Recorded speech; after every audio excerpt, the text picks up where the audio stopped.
Hello, fellow wild atoms. A while back, I noticed something that didn't quite sit with me. I was doing everything right. I was eating local, I was sourcing local spring water, I was even taking the supplements, the whole stack. They were optimized, dialed, expensive. And I felt like a phone stuck at 10% battery with enough brain fog to cut with a hatchet. So I decided to run a citizen science experiment on myself.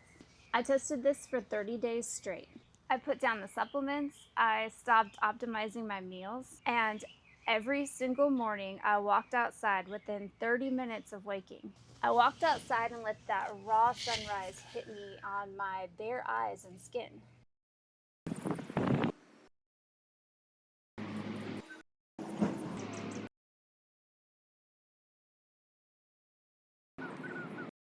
But here's the part I actually really want you to hear. I didn't use any expensive wearable technology.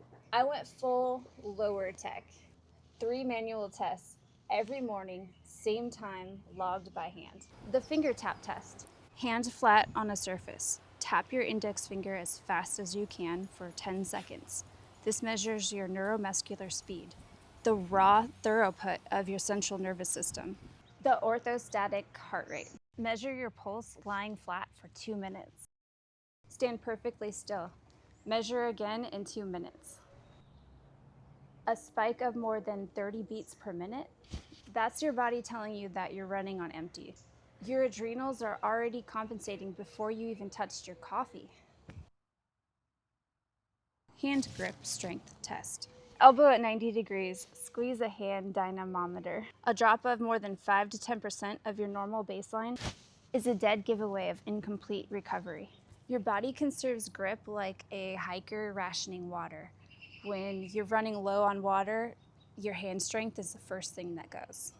During my experiment, my recovery scores moved fast. My daily finger taps increased by approximately 10%. My orthostatic heart rate stabilized below a 15-beat differential. My grip held a rock-solid baseline for 27 to 30 days. And that afternoon cognitive fog, that wall I've been climbing for the past 3 years, gone. I didn't change a single calorie in my diet. I only changed light.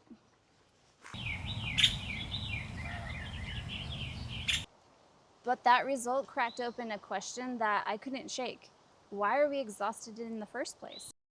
We are spending billions on the best wellness hacks that humanity's supposedly ever seen. Yet here we are dragging ourselves through another afternoon like a bear trying to hibernate in a construction site. The answer isn't in your stomach, it's in your eyes. But before I get there, sunflowers pull aluminum and heavy metals out of contaminated soil like a biological vacuum. And they store it right in their stems so the rest of the ecosystem doesn't have to carry it. But let me get back to what I was saying, and I'll see you in a minute.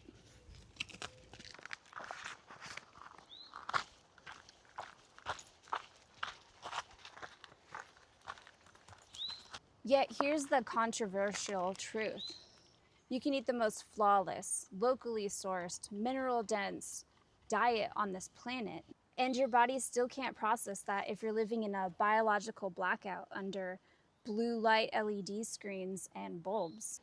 We forgot something foundational, something every snowshoe hare, every monarch butterfly, every black bear preparing for hibernation in the winter knows in its bones.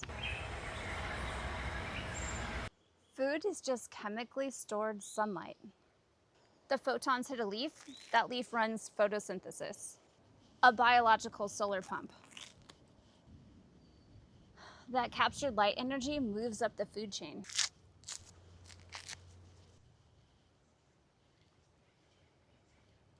You eat the plant or animal that ate the plant, and you are quite literally eating light that has been temporarily repackaged for transport.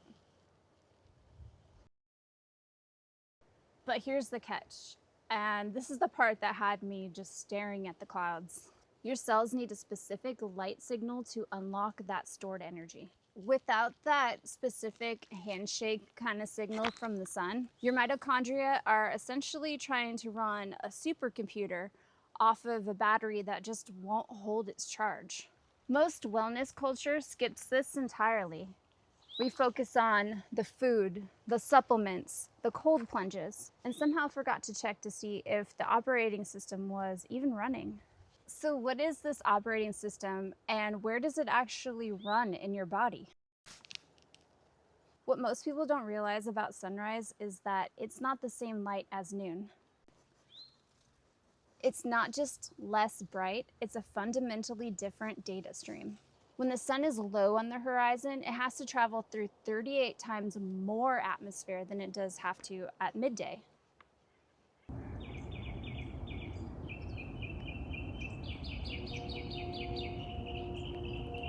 That distance is a filter, a physics principle called Rayleigh scattering, and concentrates what's left, a dense band of red and near-infrared light. The same frequencies, incidentally, that your mitochondria are tuned to absorb. This is not a coincidence. This is co-evolution. 3.8 billion years of life on this planet learning to sync with the one thing that never disappeared. Quick quiz. What do you think your retinal nerves are doing with that specific red to blue ratio of morning dawn light? You were close, but here's the wild part. Within the first 30 to 60 minutes of your individual waking time, your retinal ganglion cells detect that specific spectral ratio and fire a signal directly to your brain's suprachiasmatic nucleus, your master biological clock. That signal triggers a healthy spike, roughly 50% in your cortisol production. That's your natural wake signal. That's not the cortisol of panic. That's the cortisol of a body confidently booting up for the day. But the deeper piece, the one that the wellness world pretty much universally ignores, is that this same morning light event starts a 12 to 16 hour countdown clock for melatonin synthesis. Miss that morning window, and you don't just miss that morning wake-up call. You miss the assembly instructions for your sleep tonight, with every night compounded on the last. That's not insomnia, that's a programming gap. Now, some of you are already doing the math, but I'm a night owl. I wake up at 9 a.m. Good, because nature designed for that too. Researchers studying sleep chronotypes and an evolutionary anthropologist named David Sampson's work would be interesting for you here. Findings are suggesting that staggered sleep cycles are an evolutionary feature, not a flaw. Also, I have a video about our sleep evolution here. Here's the key, that morning light programming window isn't locked to sunrise on the dot. It's locked to your sunrise, your first hour of waking, as long as the sun is approximately 30 degrees on the horizon. For most latitudes and for most of the year, that window stays open after 2 to 3 hours after true sunrise. The late owl still gets their signal. Nature doesn't leave anybody behind. Back to those sunflowers pulling aluminum and heavy metals out of toxic, contaminated soil. Let's finish that thought because this part really makes me excited.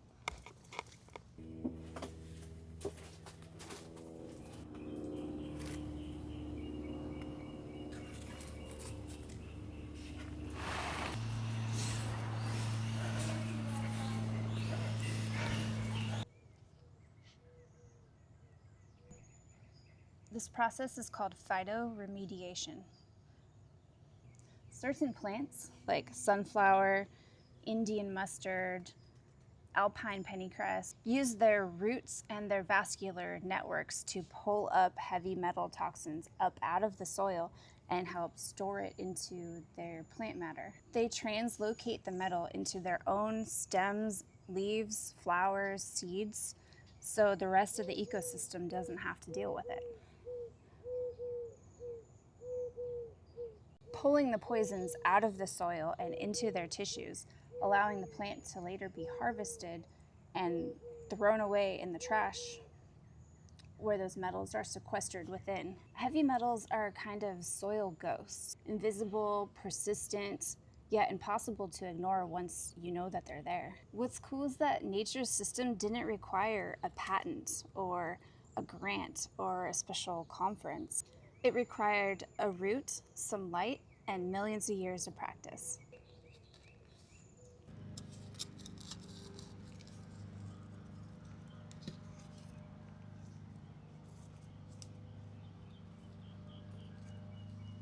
The plant uses photosynthesis, light energy, to power its entire internal filtration system.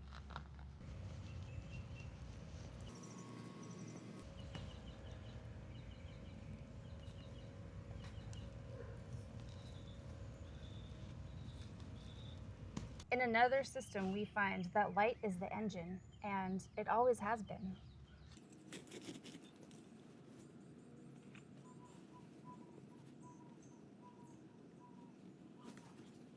What happens in your mitochondria at dawn is not so different from what the sunflower is doing in the soil.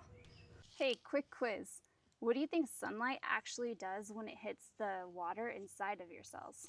Most people just think that it warms things up. Biological warming. Feels nice, fine. But here's what the data actually shows. Near-infrared light at dawn penetrates several centimeters into human tissue, specifically in the 600 to 1000 nanometer range. And when it hits an enzyme inside of your mitochondria called cytochrome C oxidase, it does something remarkable. It directly stimulates ATP production. That's your cellular energy currency, while it simultaneously reduces oxidative stress markers. This is not warmth. This is a direct injection of usable energy at the subcellular level. And it even goes one layer deeper. And this is where it gets genuinely strange in the most beautiful way. Researcher Gerald Pollack has published work on what he calls exclusion zone water, a fourth phase of water that is found on biological surfaces when exposed to infrared light. You could think of unstructured water like a crowded sidewalk. While everybody's busy, they're all walking into each other, and somehow their groceries ended up in each other's faces. And then boom, the sun comes out and organizes that water into a synchronized flash mob. Remember those?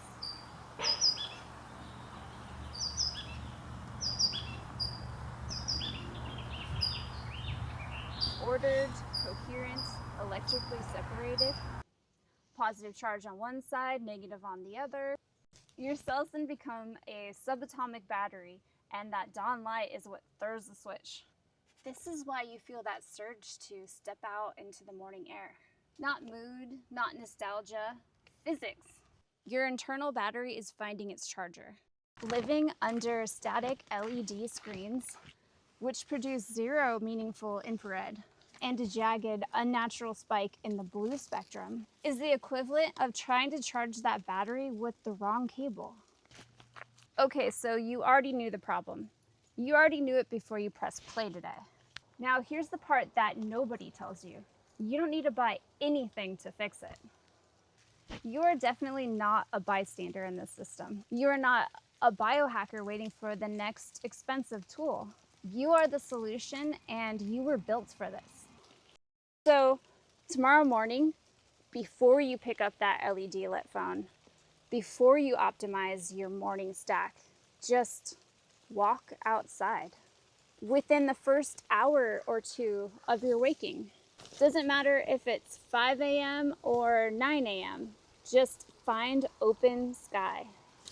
Just 5 to 10 minutes if it's clear, and up to 30 minutes if it's heavily overcast. Let that sunrise hit your retinas.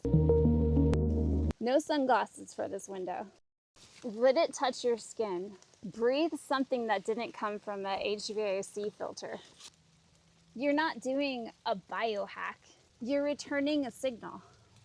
You're telling 3.8 billion years of evolutionary intelligence, I'm here, I'm synced, I'm ready. The snowshoe hare doesn't question the sunrise. The sunflower doesn't debate the light. The mycorrhizal fungi beneath your feet has been running a silent economy of carbon and minerals since before our species even existed. And it doesn't need a subscription to do it. It's just there, it's free. You already have this in you.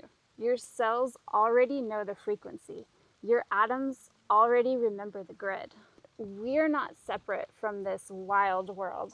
We are nature experiencing herself. Let's go live it. Come on, buddy.